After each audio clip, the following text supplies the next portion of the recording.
Hello दोस्तों, कैसे हैं आप सब। स्वागत है आप सभी का कॉमिक वर्ल्ड चैनल पर। तो चलिए दोस्तों, शुरू करते हैं राज कॉमिक्स में भोकाल सीरीज की अगली कॉमिक्स मृत्युंजय। दूसरों की रक्षा का वचन लेना कोई हंसी खेल नहीं। इसके लिए मनुष्य को अपने सुख चैन तो खोना ही पड़ता है, साथ ही नीलकंठ भगवान शिव की भांति विषपान भी करना पड़ता है। परंतु इस समय जो विष मेरे लहू के साथ मेरी नसों में दौड़ रहा है, उसके मेरे शरीर में पहुंचने के कारण विषपान नहीं, वह कंकालू नामक सर्प है। लेकिन इस विष को धारण करने के पश्चात भी मुझे इस बात की प्रसन्नता है कि मैं पाताल लोक की नगरी के हर संकटों को पार कर इस सर्प को पाकर अपने वचन और अखंड नाद की आन को बचाए रखने में सफल हुआ, जिसके साथ सेनापति प्रवीण कुमार के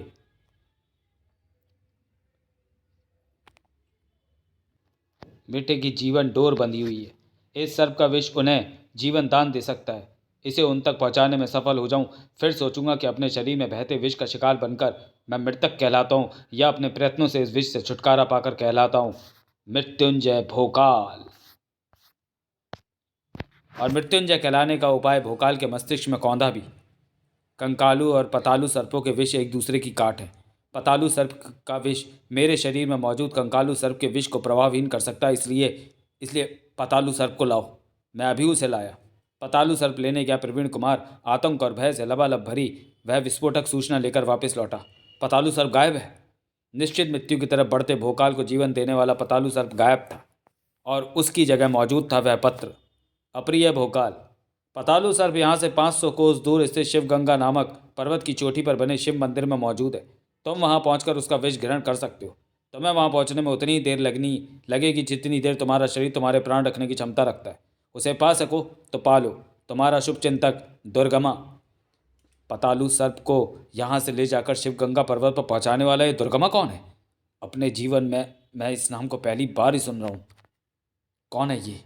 क्या शत्रुता है दुर्गमा की मुझसे?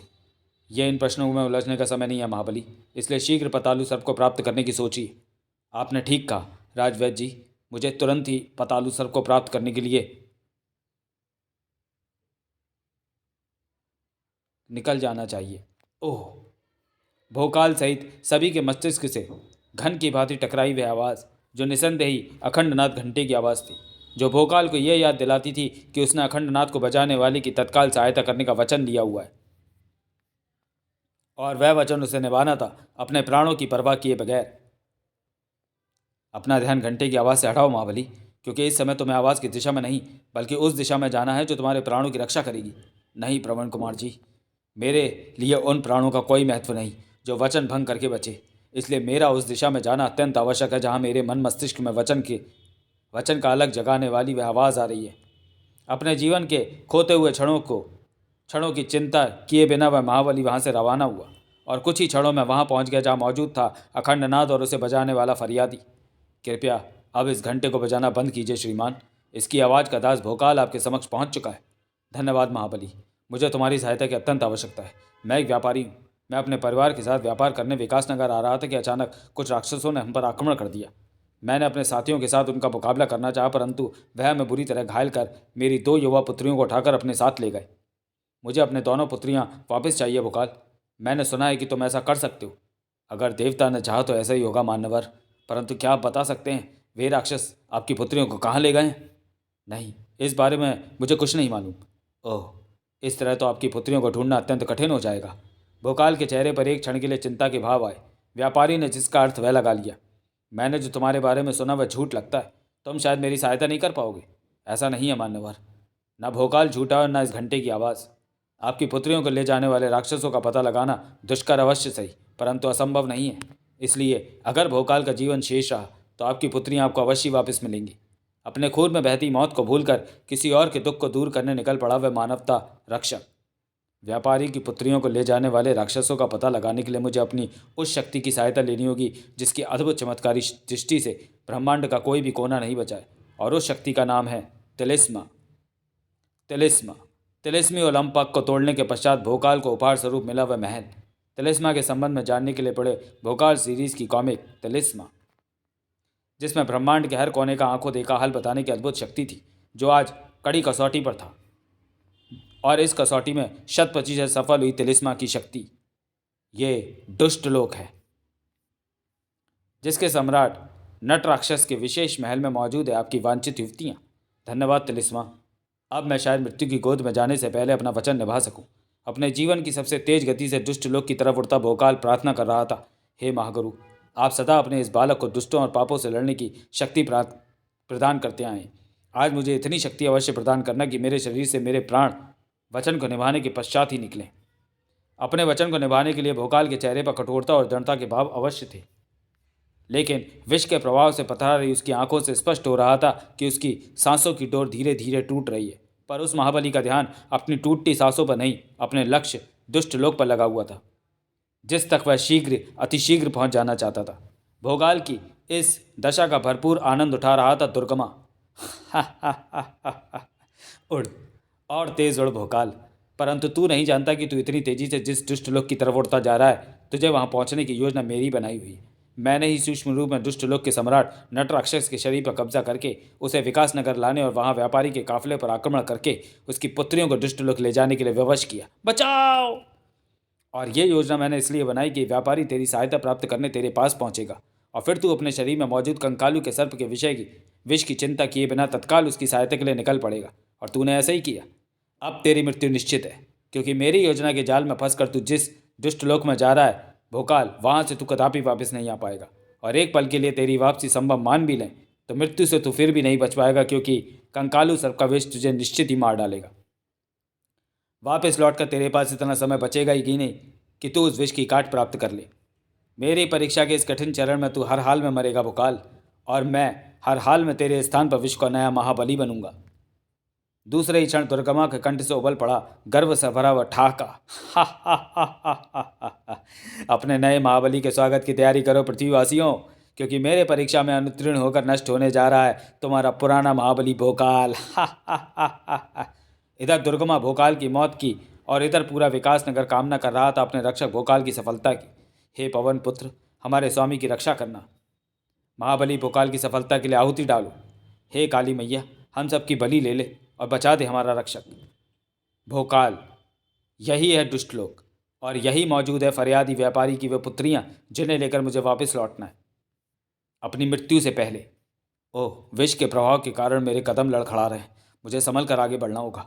भोकाल के जो कदम मजबूती से आगे बढ़े थे उन्हें कोई उखाड़ने की ठान चुका था, और वह था अपने यांत्रिक दर्पण के समक्ष बैठा दुष्ट लोक का द्वारपाल। परी लोक का एक परा हमारे लोक में प्रवेश के लिए द्वार की ओर बढ़ रहा है, परंतु जहाँ यह प्रवेश करेगा वह द्वार हमारे लोक का नहीं, मृत्यु लोक का होगा। द्वारपाल राक्षस ने अपने सामने मौजूद कुछ यांत्रिक घुंडियाँ खींची और उसकी प्रतिक्रिया भोकाल के सामने हुई। भड़ाम! भोकाल के आगे बढ़ते कदम रुक गए, लेकिन सिर्फ एक क्षण के लिए। अगले ही क्षण उसके कदम आगे बढ़ गए थे। बढ़ते भी क्यों ना, वह जानता जो था कि अगर वह रुका रहा तो समय उसे इतनी मोहलत कभी नहीं देगा कि वह अपने उद्देश्य को पूरा करके अपने वचन की रक्षा कर सके। इधर दोनों राक्षस निष्प्राण होकर जमीन पर आ गिरे। उधर उछलकर अपने पैरों पर खड़ा हुआ द्वारपाल राक्षस, ओह, वह कोई साधारण परा नहीं है। उसने अपनी अद्भुत शक्ति से दोनों द्वारपहरियों को समाप्त कर डाला। ओह, वह फिर आगे बढ़ रहा है, उसे रोकना होगा। इस बार उसने कई घुंडियों को एक साथ दबा दिया। दूसरे ही क्षण भोकाल को दिखाई दिया वह दृश्य जिसे देखकर कुछ क्षणों के लिए पथरा गई उसकी आंखें। उसके देखते ही देखते जमीन पर पड़े दोनों मृत राक्षसों के शरीर विशाल और मजबूत दरवाजों में बदले और प्रवेश द्वार पर जा जमे। फड़ाक फड़ाक! कुछ क्षण पहले जो द्वार सुरसा के मुंह की तरह खुला हुआ था वह अब मगरमच्छ के मुंह की भांति बंद हो चुका था। इसी के साथ भोकाल के कानों में गूंजा द्वारपाल का वह ठहाका। हा हा हा हा हा! हमारे लोक का प्रवेश द्वार अब ऐसे तिलिस्मी दरवाजे से बंद हो चुका है जिसे ब्रह्मांड की कोई भी शक्ति नहीं तोड़ सकती। इसलिए लौट जा, वापस लौट जा। हा हा हा! अगर तुम कह रहे हो तो ये तिलिस्मी दरवाजा वास्तव में मजबूत ही होगा, इसलिए मैं दरवाजे को तोड़ने का विचार त्यागता हूँ और तुम्हारे लोक में उड़कर प्रवेश करता हूँ। लेकिन जैसे ही उसने उड़कर दीवार पार करनी चाहिए वैसे ही उसके शरीर को लगा वह भीषण झटका और वह कराता हुआ नीचे आ गिरा। हा हा हा! समस्त दुष्ट लोक तिलिस्मी तरंगों से घिरा हुआ है, इसलिए तुम जैसा पराख्या देवता भी उड़कर दुष्ट लोक में प्रवेश नहीं कर सकता। ओह, यहाँ मेरे पंखों का होना ना होना बराबर है, परंतु फिर भी मुझे दुष्ट लोक में प्रवेश करना ही है, और उसमें मेरी सहायता करेगा प्रहारा। प्रहारा की शक्तियों का विलक्षण उपयोग था ये, जिसने भोकाल को कुछ ही क्षणों में दुष्ट नगरी के अंदर पहुंचा दिया और ऐसा करके उसने एक ऐसा अद्भुत काम किया था जिसने दुष्ट लोग के द्वारपाल की आंखों को आश्चर्य से फटने के लिए विवश कर दिया था। ओह, वह परा नगरी में प्रवेश कर चुका है। अब इसे समाप्त करने का कार्य नगरी की हत्यारी टोली को सौंपना होगा। नहीं, भोकाल नामक इस परे को हत्यारी टोली नहीं, हम स्वयं मारेंगे।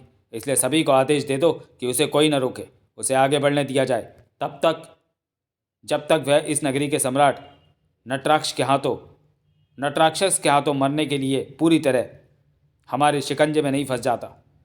जैसी आपकी इच्छा सम्राट। द्वारपाल तुरंत ही सम्राट नटराक्षस का आदेश प्रसारित करने में व्यस्त हो गया, जबकि सम्राट नटराक्षस ने अपनी आंखें उस दर्पण पर जमा दी जिस पर भोकाल दिखाई दे रहा था। संपूर्ण ब्रह्मांड में महाबली के नाम से प्रसिद्ध है यह भोकाल। आज इसे अपने हाथों से मृत्यु की गोद में पहुंचाने और स्वयं को राक्षस जाति का महाबली हत्यारा सिद्ध करने का उचित अवसर मिला है। और यह अवसर कदाचित मेरे हाथों से नहीं निकलेगा, क्योंकि जिस स्थान पर मैंने भोकाल से लड़ने का निर्णय लिया है उस स्थान पर मात्र नटराक्षस ही अपने पैरों पर खड़ा रह सकता है।